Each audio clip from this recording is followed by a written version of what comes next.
Hello, this is a football fans podcast by the people behind CelticUnderground.net, and today I, Harry Brady, will be discussing with Hullbhoy the fantastic 5-0 thumping of Astana.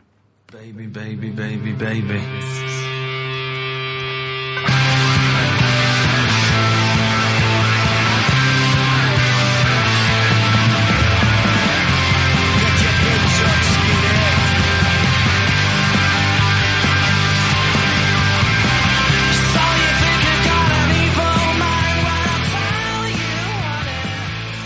With all the various requests for songs that have got great intros or cover versions that are coming in thick and fast, I haven't quite decided which ones I'm going to do.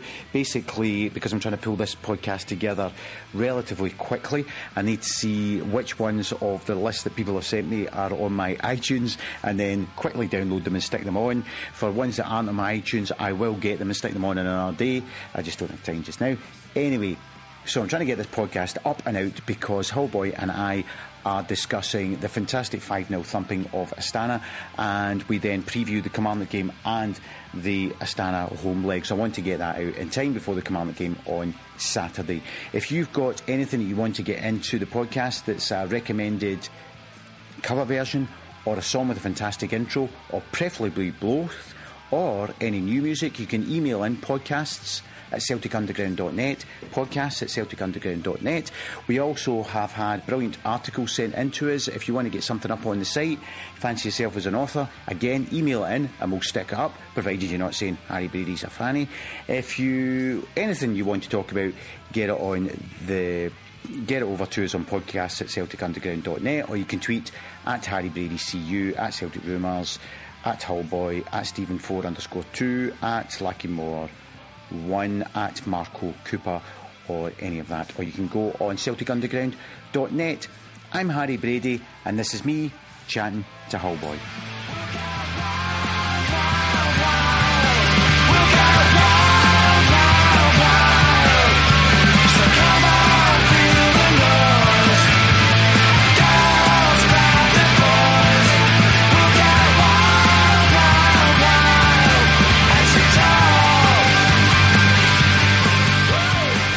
Joined by Hullbhoy. How are you doing in the City of Culture? Fine, thanks Harry, and very happy after last night. It was magic, wasn't it? Where do we start? Well, I think we start certainly in my head with not seeing that kind of result. I think I was going into the game thinking that this was going to be very, very tight. And I would have been obviously happy if we'd kept a clean sheet and maybe got one or two goals, but I wasn't looking anywhere beyond that. But to score 5 and win so convincingly was really excellent. Do you know, there was interesting phases to the game. So I'll start off with the team. Was the team lineup as you'd expected? Yeah. I didn't have any doubts about that, and I think again, there's been a little bit of criticism, maybe by people in the media. I know Chris Sutton was banging on about it as well, about playing near Beaton in the centre of defence, and he's maybe had one or two moments, but actually, if you break down most performances, most players maybe have one or two moments in a game, depending on where you are on the pitch at the time, on what position you're playing. Obviously, it looks a bit more dodgy and worrying for in certain incidents even. But Brendan knows his players. He knows what they're capable of. Whatever people think of Beaton as a footballer, he's got a lot of experience, and I think it would have been wrong to kind of put Asia in at the back. And I thought actually it was an interesting comment from Brendan after the game, where he said, I know what my players are capable of, and Beaton has made mistakes, but he makes less mistakes than many other centre-backs. And I think what he's referring to is that point of Beaton got a lot of criticism for what could have been a penalty to Partick Thistle, because he was in the wrong position for the cross in, Then he takes the ball virtually off Gordon's fingertips and then fouls the guy. So in one move, he made 3 mistakes that 2 of them could have cost the goal. But we've all seen centre-halves make those mistakes sometimes. Yeah, absolutely. I mean, I was just going to say that for me, I felt that we've been more solid in terms of a defensive unit with Beaton there than I have done with Sviatchenko in some of the big games, either domestically or in Europe. I think Beaton's ability to read a game is pretty good. His passing is decent. And there's something about a midfielder playing at the back who actually understands what the job is. In the 2 to 4 players that are ahead of him. So. And domestically, we play against teams who, if they are going to attack us, their tactic will be get down the wings, get a cross ball in, or more likely, let's see what we can get from a set piece. Let's see if we can what we can get from the second ball. You move into the Champions League, and perhaps the pot 4 and pot 3 teams, when they're playing the pot 1 and pot 2 teams, might also be thinking, let's see what we can get from the second ball and the set piece. But let's be honest about it, we're going to be pot 4 or pot 3. We are one of those pot 4, pot 3 teams. We're going to be playing against teams who... Barcelona put, 2 people, 3 people in the box at a corner kick? Mm-hmm. They're not going for that cross into the box, dominant centre-half needs to deal with type of football. Mm-hmm. So having a footballer at the back might be in a better proposition. Yeah, and I think the only other thing to say about the overall lineup when I saw it was that obviously Rogic was back in, and Cham was starting, and we'll maybe say a little bit more about both of those two, but I had absolutely no worries about them being in the starting 11. So with the game, pretty happy with the lineup as it was announced. So the game starts, and first 15-20 minutes, they had a lot of the ball. Yeah, they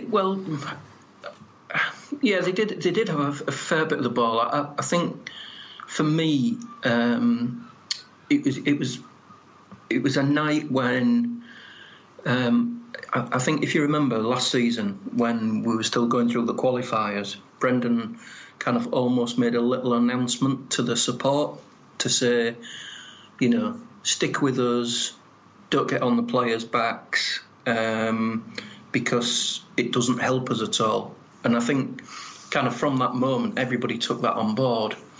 But I think last night you could sense the nervousness and the importance of the game, and I think that was reflected in some of the Celtic players in those first 15-20 minutes, and also in the support as well. So, the support went through the usual kind of pre-match things, absolutely excellent atmosphere, but almost as soon as the game had kicked off, I detected a bit of flatness, which we haven't seen.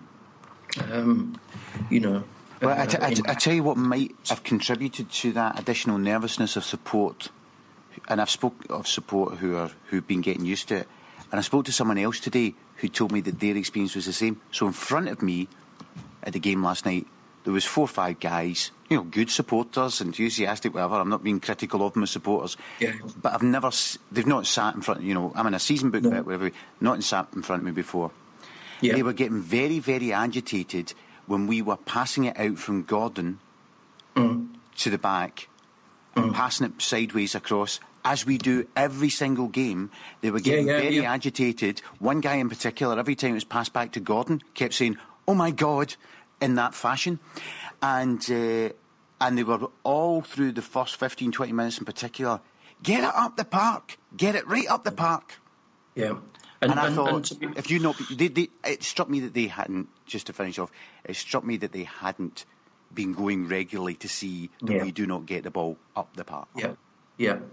And I think for me, it's almost kind of going back to that "in Brendan we trust" phrase. I'm quite happy, even though we were not at our best in those 15, 20 minutes, I can actually see that the team is still set up in the right way. So, you know, you get a little bit edgy when you're watching the game, you know, when you see that and it's still 0-0 and there's so much hanging on it. But, you know, I wasn't unduly perturbed. I think, you know, it was a Griffiths header, wasn't there? You know, which he should have got on target. But even that, you see, maybe, you know, that was just a little bit of nerves. And, you know, players know what is at stake. I mean, they're still human after all. Yeah, absolutely. And the one thing I was starting to think round about the sort of 15, 20 minutes that the way that they were playing might have been better suited for McGregor being in instead of Rogic to break that up. Rogic sort of more lumbering style of moving between people who are passing the ball about as opposed to McGregor's style. Yeah. Possibly.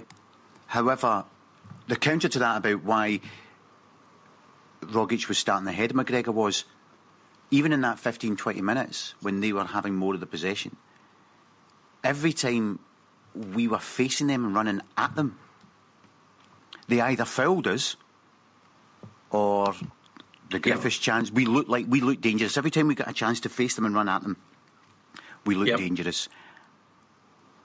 And they didn't. It was actually my brother commented that their manager before the game had commented on he hoped his team could keep their discipline. Mm-hmm. Well, you could actually see because they didn't seem to be able to stop us without fouling us. No, well, actually, I mean, as the game wore on,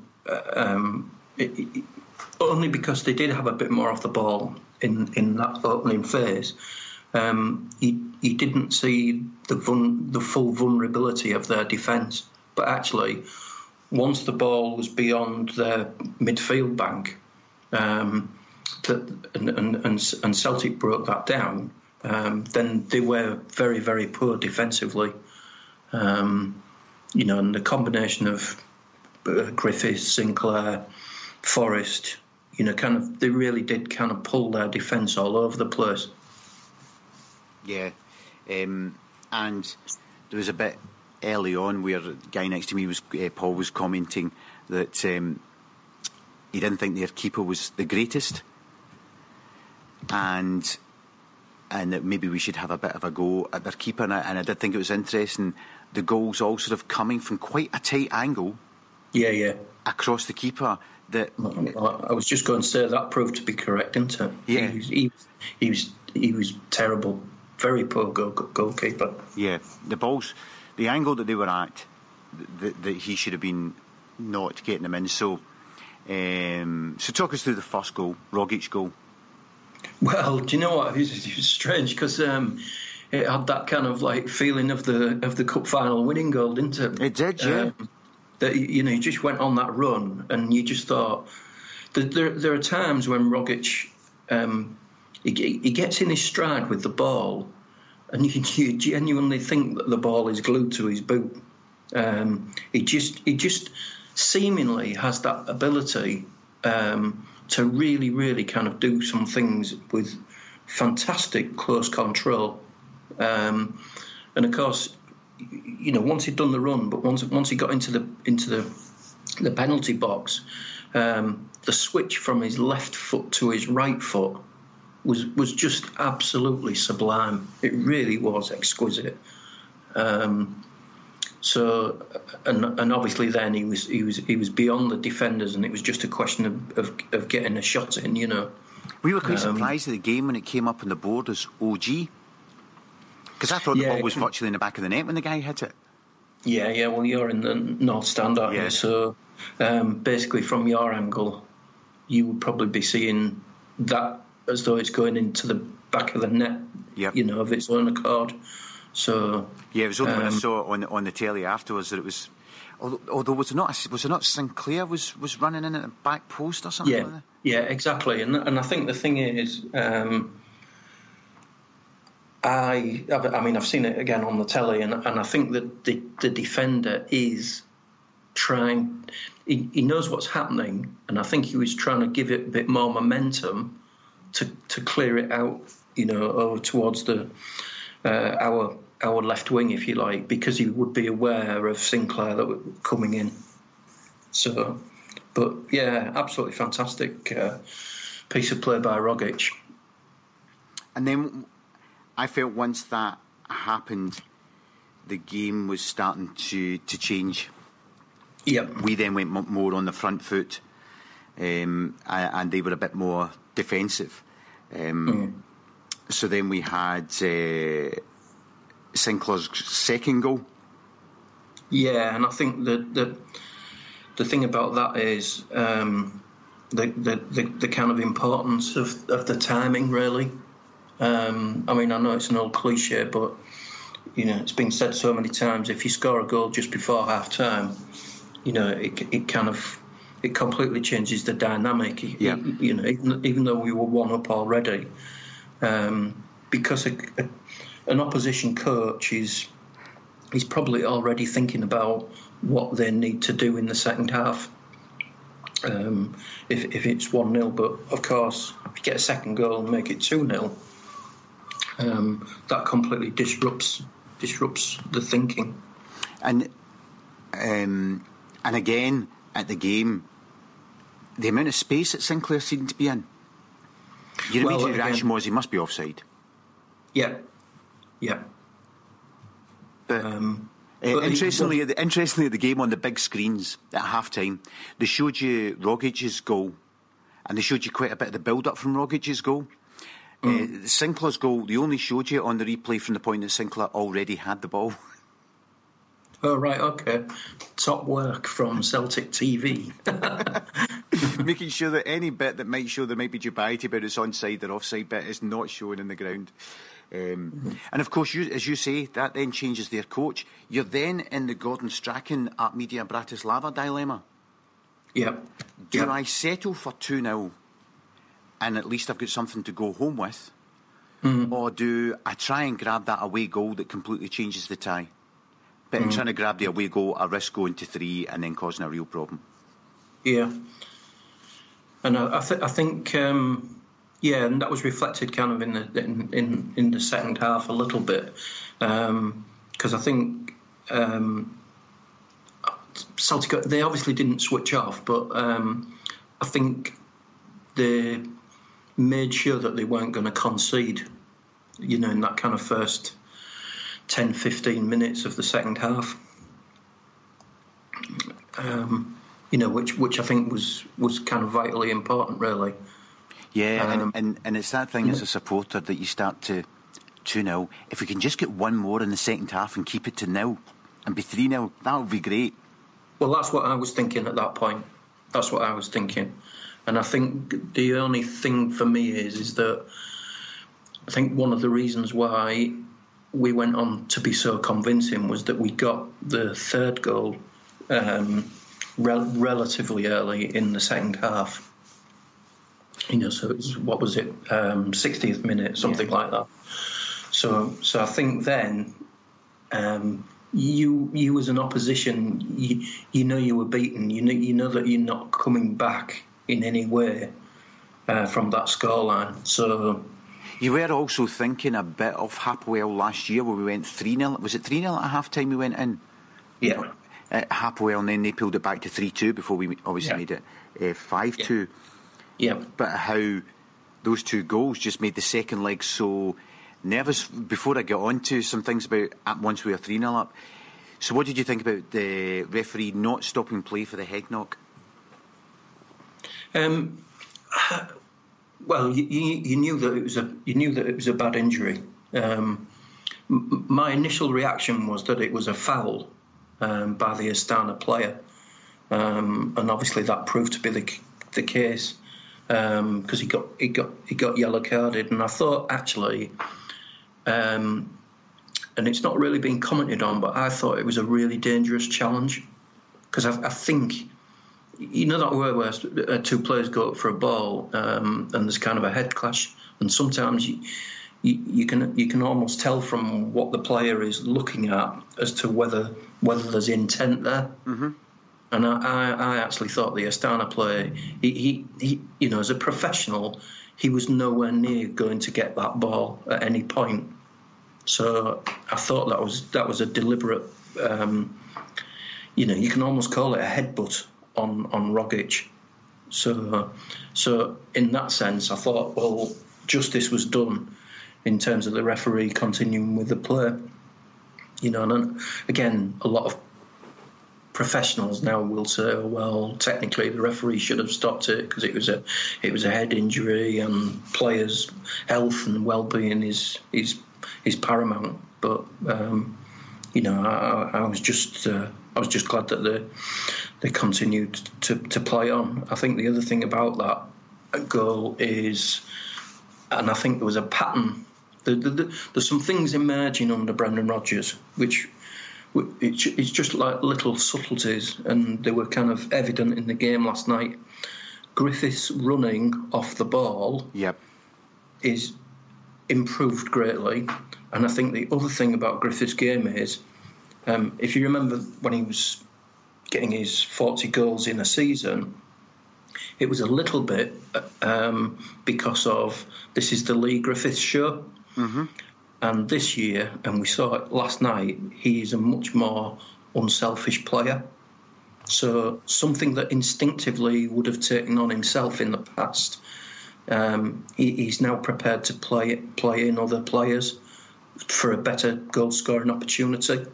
And he did that with Sinclair's second last night. And he also did it with Forrest's as well. I thought it was a personal insecurity element that he believes he's a striker, and so strikers have got to score goals. So if he doesn't score, that's a problem. And I know that one of the frustrations of Celtic coaching staff was if it got to about 60 minutes in a game and Griffiths hadn't scored, he would actually start to be a liability because he'd then start shooting on sight. Yeah. And whatever we think of Griffiths, that's just a little bit of the immaturity in the guy that we see. Because he is a throwback in that respect. You're absolutely right. He's a striker. I'm a striker. I just want to score goals. But Brendan and the team, they've obviously had words with him about that. And the fact that he's responding in such a positive way, is really great. So, I thought that the playing advantage from the referee was fantastic, because if you look at it, the way that we were attacking, the way the ball was going, the speed of everything, I think he made an assumption of this will either be a goal, a corner kick, a clearance or a by kick, but there will be an end to the next sequence of play within the next 10 seconds because the way we were going. Consequently, he could just let it go for that extra 10 seconds to see, it's fairly obvious. Sinclair's through, he's going to shoot.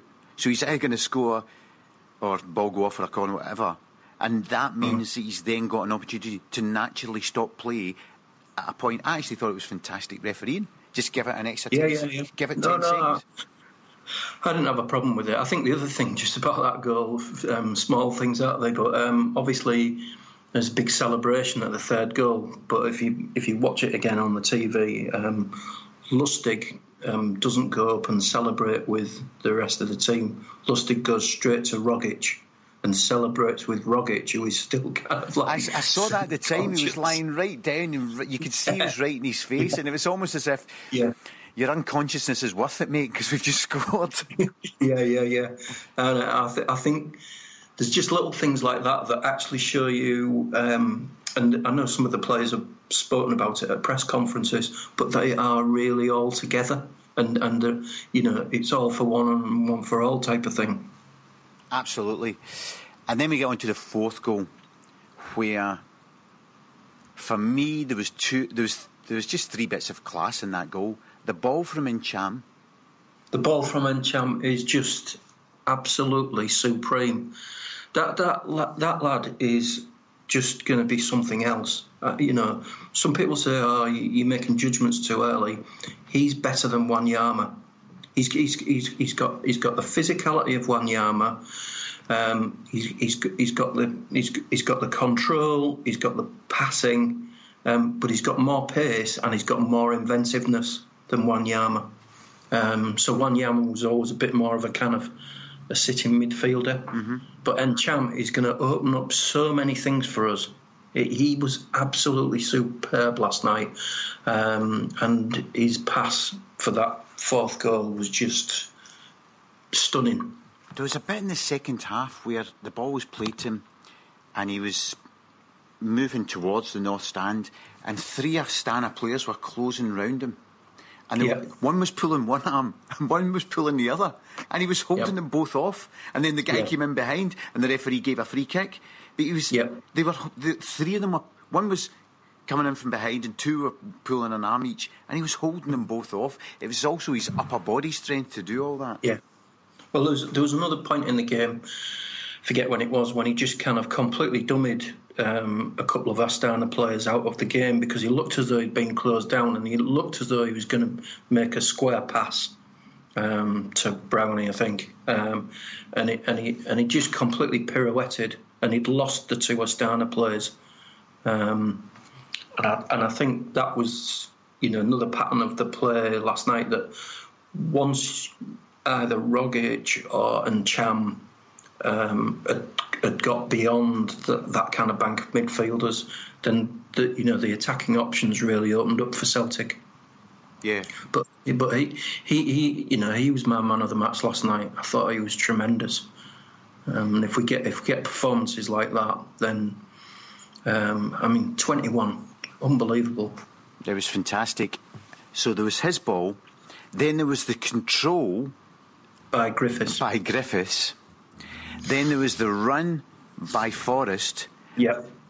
And then the point we've just been making about Griffiths, that he might, a year, 18 months, 2 years ago, have used the Forrest run as a decoy run to pull a defender off to allow him to cut inside and try with his left foot.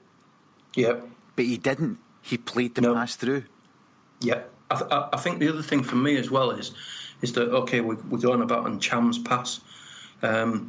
The other thing about Griffiths, maybe I'm being a bit harsh on him here, but in the past, if he have tried to play players in, his actual passing ability and his touch hasn't always been that good.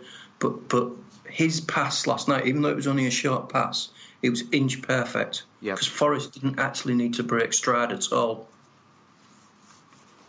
And then, actually, in terms of angle to goal, it was not dissimilar to Forrest's angle against Rosenborg. Yeah. In terms of tightness. And again, it just shows you the ability of the players that last crucial game, he rifles that into the top of the net from that angle. This time, he slides it past the keeper. Yeah. And I think the only other thing to say there is, maybe the keeper should have done better. He should have done. He absolutely should have done. But see, between the third and the fourth goal, getting back to your point about a lull in the atmosphere at the beginning of the game, I did notice between the third and the fourth goal a bit of lull in the atmosphere as well, and I put it down to nerves as the support, because at 3-0 this is utterly fantastic. At 3-0 you're thinking you can't see a Brendan Rodgers team going to somewhere like Kazakhstan, maybe to Barcelona, but not to Astana, and losing 4 goals without reply. So at 3-0 you're thinking we're pretty much through. Yeah, and what you're also thinking as well, the nerves come from what if they do get a goal? Yes, exactly. Because they only need to win 2-0 at home in the second leg. And we're all thinking back to Israel last year. Yeah, but again, I was saying earlier about the subtleties of change and development of the team, and I think Brendan, I mean, he's touched on this himself, is that he's actually saying that he's in many respects he's a better coach than he was when he was at Swansea and when he was at Liverpool, because he's benefited from those experiences. Yeah. Now, I don't know some of the detail that he's getting at there, but actually, if you recall some of those early Rodgers teams, one of the criticisms was, his teams may score 5, but his defence may well concede 2. And I think what Brendan's worked on, presumably with Chris Davis and others, is that his team now, whoever, regardless of who the 11 is or the 11 that they finish up with in any game, they're a lot tighter as a defensive unit. And there's as much emphasis, well, maybe not as much emphasis, but there's more emphasis on making sure that they don't concede. Yep. And I think that was evidence in certain phases of the game last night where it wasn't particularly a question of Celtic taking the foot off the gas, but it was just actually making sure that they kept the shape and their discipline, and that nothing silly happened to allow Astana to get a goal at any stage. If you compare, so here's Brendan Rodgers, Rafa Benitez and Klopp, first 99 games as Liverpool manager. Mm-hmm. Klopp has 150, Brendan Rodgers 155 and Benitez 156. Right. Benitez lost 25, Brendan Rodgers lost 23, Klopp lost 22. But the goals bit for me is the big standout. Benitez scored 145 and conceded 80. Klopp scored 179 and conceded 105. Brendan Rodgers scored 211 and conceded 123. So right, okay. They were 1.79 goals a game, 1.45 goals a game, and Brendan was 2.11 goals a game as manager, goals for. So your point about he played an attacking style of football. So yeah, it's that thing of that they say, isn't it? You learn more from your mistakes. Yep. And he's lost his job at Liverpool. The statistics since he's left have demonstrated that he didn't do any worse than Klopp, and actually probably did better than Klopp. Yeah. But his issue is he conceded too many goals. Yeah. Well, he's still relatively young, isn't he, as a coach? But he's probably in his mature years as a coach now. Yeah. If we keep him for a long time, he's going to be fantastic. And I know it's only one result in Europe, where we've scored 5 goals, but actually, you're beginning to think, do you know what? We are virtually through to the group stages now. Maybe we can do something in the group stages this season. Well, I mean, in terms of him as a coach as well, there was Stevie Gerrard was saying on BT Sports that he'd spoken to Brendan beforehand, and Brendan was talking about playing 2 number 10s, which you can see when we were attacking, it was basically 3 at the back with Beaton, Simonovic and Lustig. Tierney was very far up. So when you then see that's because Sinclair's usually want to cut inside anyway, but when you see that Sinclair's then being told to be one in from that alongside Rogic, just those marginal tweaks that we often play 4-2-3-1 with it goes to a 3 at the back when we're attacking because Tierney goes up the wing, but to just marginally tweak it a bit so Tierney's just fractionally further up the park and Sinclair's just fractionally further in. Yep. I think by some distance Brendan Rodgers is the best coach in British football. Certainly the best British Isles born coach in British football. Yeah, I know what you mean. I couldn't agree more. I just, I've said it since he came, and proof of the pudding is in the 13,000 people who turned out to welcome him when he came. But he is a fantastic top European coach. And the thing is, you talk about, where he's from. He could coach in any European league. He would have a top-class team competing at the highest level, whether it be La Liga, Bundesliga, Serie A.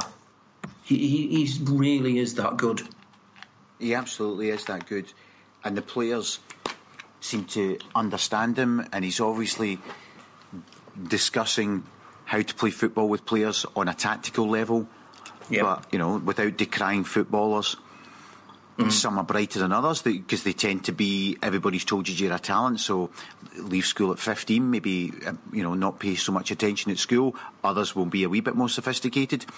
He's obviously then, the added bit is the man management skills of being able to give that tactical information in a way that is sophisticated probably for the more intelligent players and less sophisticated fashion for the less intelligent players, but in a way that all 11 players on the park can understand what's required of them and where they should be. Well, Chris Davis touched on that in one of his interviews last season, and he was saying one of their jobs. You just don't think about football in this way.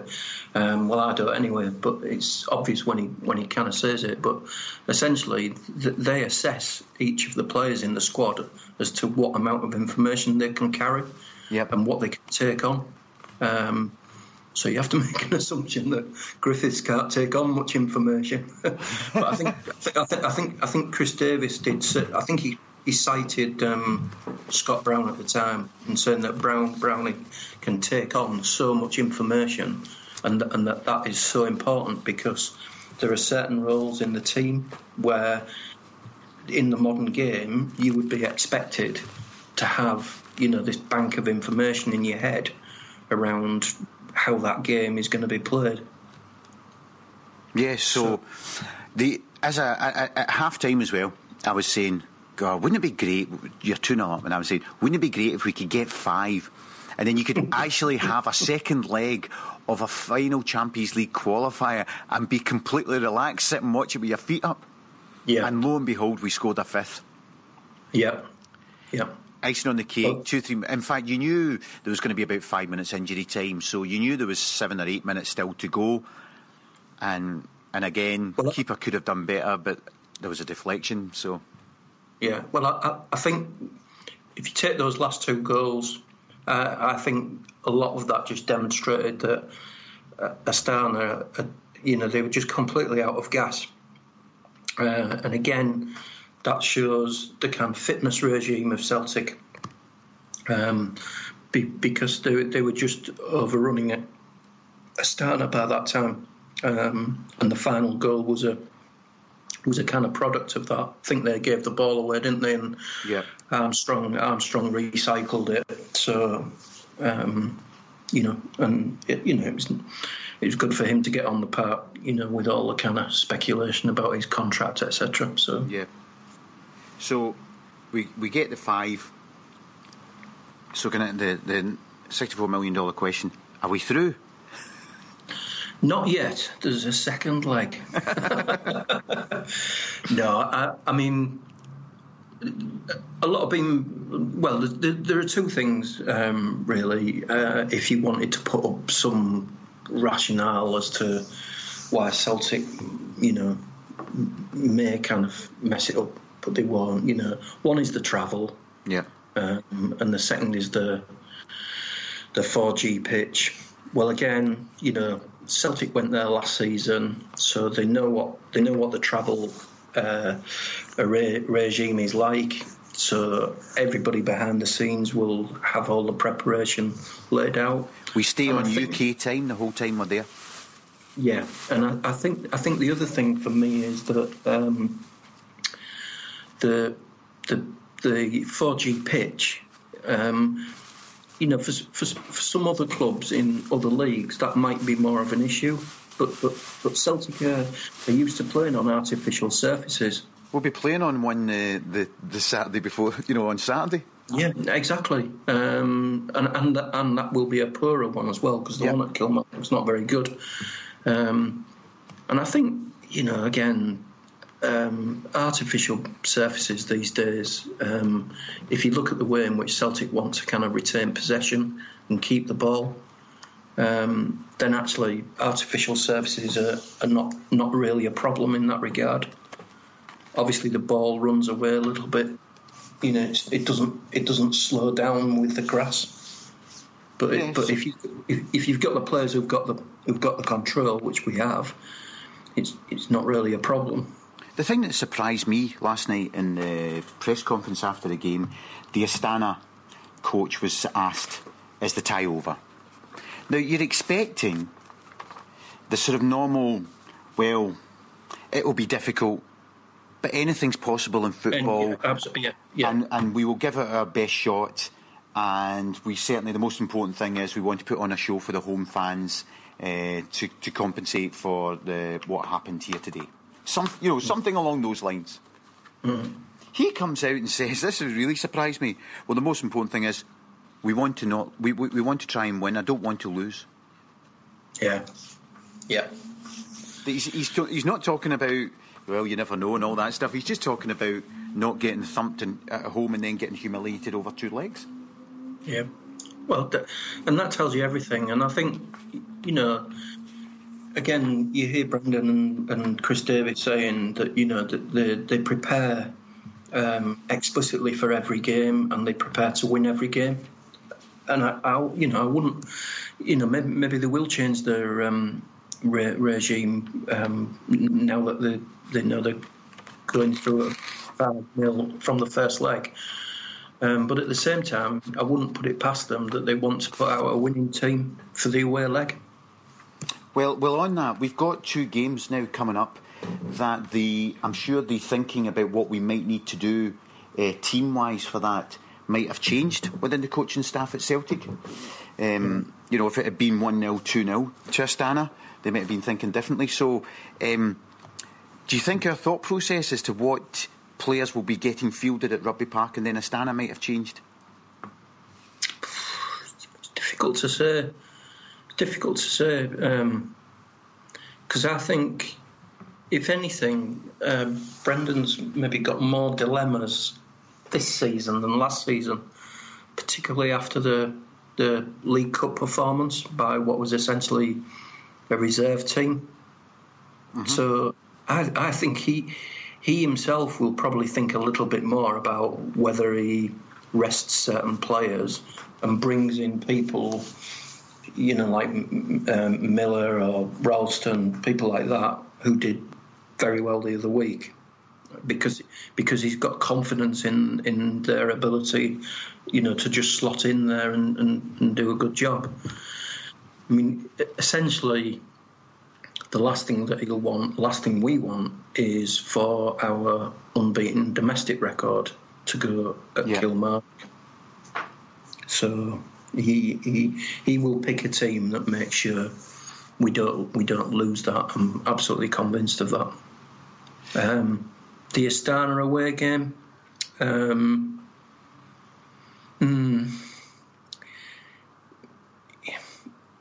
He may pick some youngsters to give them some experience of playing in a European away leg. That's what I wondered. I wondered whether he might take the opportunity, not field the team that played against Kilmarnock, but whether he might take the opportunity for Ayer to play another European game, or for Ralston to get a game at right back. Yeah. Something like that. Yeah. I think one of the people that he probably would have given a game to, if he was fit, would have been Kouassi. Yes. Because actually, up until he got injured, Kouassi was also looking, quite good. He was looking excellent in the Kilmarnock game. And I'm told he's like for Scott Brown. Yeah. But actually, what I was told was he's like for with Scott Brown, but he's a technically better player. Well, yeah, and no disrespect to Brownie, who is, he's still performing to such a high level. But some of these players who've, and Cham, Kouassi, they will have a different set of technical skills because they've been brought up in a different football environment. Just stands to reason. Yes, so we've got Kilmarnock on Saturday and then Astana on Tuesday. So I want your predictions for scores and scorers in both those games. And it's difficult, I know, because we both think he may make changes to the teams, but he might not. If he does make changes, we don't know which one he'll make most changes to, and we don't know what the team will be. So, taking all that into consideration, what's the score and who's the scorers? Scorers is different. I think we'll beat Kilmarnock comfortably. So I'll probably go for 3-0. Okay.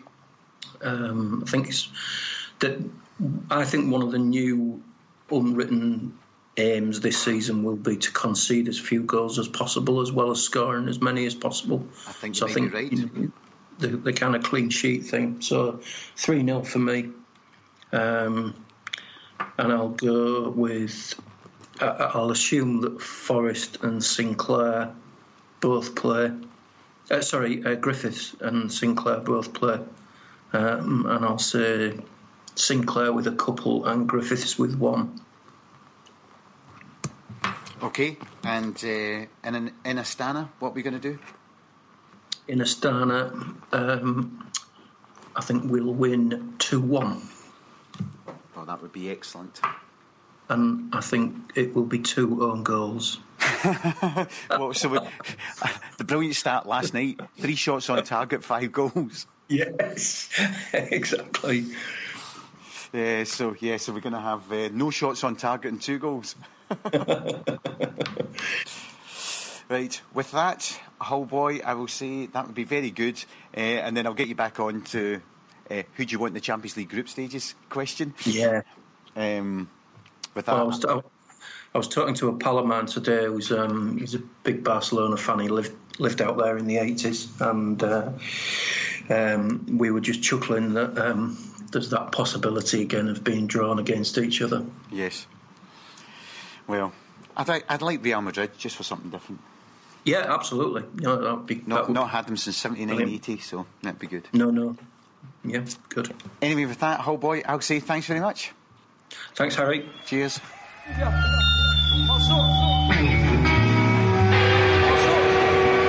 matter if it's out of tune. Doesn't matter if it's out of tune. Joker.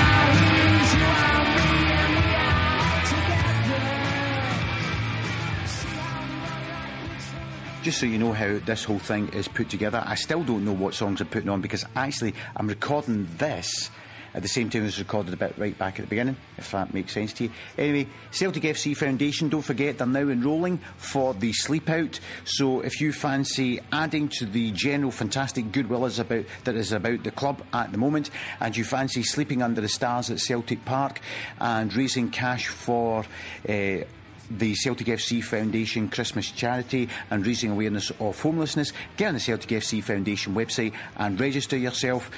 If you're getting a sleeping bag, see if you want to leave one behind for the Invincibles charity who are left them. Fantastic game. Get your emails into podcast@celtigunderground.net. Go on the website and I will by that point have decided what the music is that underlines what I'm talking about now. I'm always at the beginning. This is me, Harry Brady, saying thank God for Brendan Rodgers. Good night and God bless. Good night.